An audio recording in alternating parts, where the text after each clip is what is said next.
வணக்கம் என் உலகளாவிய ஜோதி நண்பர்களே, அன்பிலே நான் தற்போது விஸ்வாவசு வருடம் பங்குனி மாதம் ரிஷபராசி நண்பர்களுக்கு ஒரு மாத கால மாத ராசி பலாபலனை கூற உள்ளேன். காலம் 15 மார்ச் 2026 முதல் 14 ஏப்ரல் 2026 வரை. பொதுவாக ராசி பலன் என்றால் என்னவென்ற ஒரு புரிதலோடு பாருங்கள். அப்பொழுதுதான் உங்களுடைய எக்ஸ்பெக்டேஷன்ஸ் அதிகமாக இருந்தாலே உங்களுக்கு ஃப்ரஸ்ட்ரேஷன் அதிகமாக வரும். உங்களுடைய ஃப்ரஸ்ட்ரேஷனை குறைக்கணும்னா உங்களுடைய எக்ஸ்பெக்டேஷன்ஸை ராசி பலன் மேலே அதிகமாக வச்சுக்காதீங்க. இந்த ராசி பலன் என்பது எதன் ஆதாரத்தில் முதல்ல வேலை செய்யுதுன்னு தெரிஞ்சுக்கிங்க.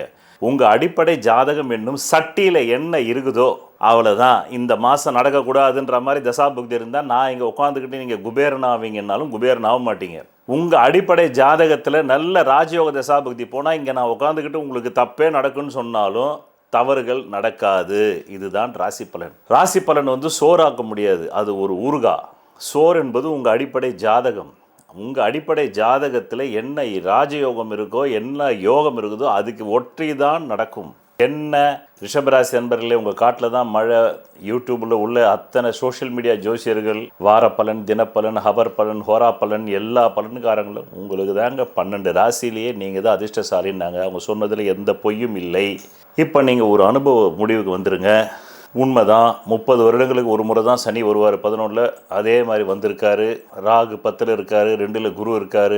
2025 எடுத்துக்கங்க. ஜனவரியிலிருந்து உண்மையிலேயே உங்கள் ஜாதகத்தில் பூர்வ புண்ணியம் வலுத்திருந்தால் 2025 ஜனவரியிலிருந்து இன்றைய தேதிக்குள்ளே நிச்சயமாக உங்களுக்கு ஏதோ ஒரு பொருள் வரவு, அது அவங்கவுங்க விரலுக்கேற்ற வீக்கம் போல் ஒரு பொருள் வரவு வந்திருக்கும். வரலன்னு யாராவது கமெண்ட் போட்டிங்கன்னா உங்கள் ஜாதகத்தில் பூர்வ புண்ணிய பலம் இல்லை என்று பொருள். இப்போ விஷயத்தை மட்டும் கேட்டுக்குங்க. இந்த மாதம் ஆரம்பிக்கும் பொழுதே உங்களுக்கு ஆழ் மனசில் சில கற்பனைகள், சில திட்டங்கள், கடந்த மாதத்தை விட இந்த மாதத்தில் நாம் ஏதாவது சாதிச்சிருவோமா, செஞ்சிருவோமா, கொண்டுடுவோமா. மேருஜி வேற சொல்லிட்டாரு 30 வருஷத்துக்கு ஒரு வாட்டி தான் சனி வருமா, அது வந்திருக்குது. கடந்த 2025 நமக்கு ஏதாவது நல்லது நடந்ததா அப்படின்னு நீங்கள் அசை போடுங்க. மாடு தானே நீங்கள், உங்கள் ராசியோட சிம்பலே மாடு தானேங்க. மாடு எப்பவுமே அசை போடணும். வேற எந்த கலைக்கும் முன்னும் பின்னும் அசை போடுறது இருக்குதோ இல்லையோ, ஜோதிடத்துக்கு கண்டிப்பாக வேணும், அறிவியலுக்கு வேணும், மருத்துவத்துக்கு வேணும். அதனால தானே ஒரு ஃபைல் போட்டு கொடுத்துட்றான் எல்லா ஹாஸ்பிட்டலுக்குள்ளே போன உடனே. உன் பிளட் குரூப் என்ன, ஆபத்து வரும்போது அந்த பிளட்டுக்கு டக்குன்னு அந்த ஹாஸ்பிட்டல் இருக்குதான்னு பார்க்கறதுக்கு அந்த மாதிரி ஒரு ஃபைல் போடுங்க உங்கள் ஜாதகத்துக்கு.